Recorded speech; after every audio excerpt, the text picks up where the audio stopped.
name is Troy Cuff. I'm from TAC Resources and I'm the Workplace Health and Safety Consultant. Today in this video we're going to talk about health and safety representatives. So a health and safety representative is required for your company if someone or one of your employees requested a health and safety representative to be appointed. Now under current legislation, you have 14 days from the time that a request is made to work out your work groups, the different types of work groups, and then you have to then organise for an election of a health and safety representative. From there, the health and safety representative is required to undergo training within 3 months of the appointment. If that person doesn't receive the training within 3 months of the appointment, then they have to stand down. Unless there's no legitimate reason, for example, not able to access the training due to being remote. Other than that, the person must receive training within 3 months of their appointment. The role of the HSR, and I speak to a lot of companies, and there's a lot of confusions out there.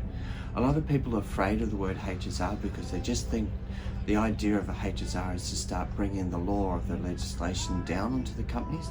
They're not. They're a support service to help you communicate and the consultation process between your employees and yourself. They are a handy tool in your workplace and should never be used as a weapon or a control. The health and safety representatives can issue PIN notice, which is provisional improvement notices, but they are only after they've fulfilled every other requirement. They've gone and had the consultation with the supervisors, there's no luck. They've gone through the reps, there's no luck. Then, if something is serious, then they can issue a PIN notice. In relation to training, health and safety representative training is required 3 months in some regulations. In other regulations, they require 6 months. The training is now mandatory. Without the training, a health and safety representative cannot be called a health and safety representative and cannot fulfill their job as a health and safety representative. The training consists of a 5-day training program, and the training program is actually written by your regulator. And there is controls of what we need to teach and how we need to teach it. So as I mentioned before, it is a mandatory training for any health and safety representative. Once you've completed the training, then you'll have the knowledge and experience of how to identify and control any hazards in the workplace, your roles and responsibilities, how to issue a PIN notice, and how to have a cease-stop for unsafe work. This training program is an intense training program for 5 full days, and you can find out from the link below where you can grab hold of this training in your area. Just remember, TAC Resources is here to help, so if we can provide you with any advice in relation to your responsibilities, in relation to workplace health and safety, or in relation to the HSR, please feel free to get in contact with their email, www.tacresources.com.au, and we'll be more than happy to explain and go through those processes for you.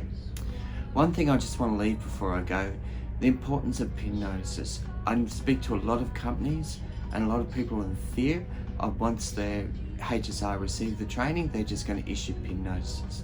PIN notices are the last line. You should need to resource every other angle before you reach to a PIN notice. Those angles including the HSR talking to the required supervisor or management about the issues, and then going up the chain of your chain of command to try and resolve the issue. If it can't resolve the issue and a PIN notice is recommended, then the health and safety representative will issue a PIN notice.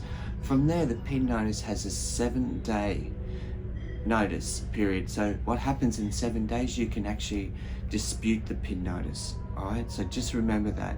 But remember, it is a last line of defense. It's not something that a health and safety representative should be using as the first line of defense. If we're looking at the Act and regulation, consultation and communication is paramount in the Act and regulation, and that should be the angle and the way that the health and safety representative should be going. So remember, click on the link below to find out where you can conduct the training, and also any issues or problems, and you'd like to know more about HSRs or anything more about health and safety, just go to www.tacresources.com.au. And thank you for listening.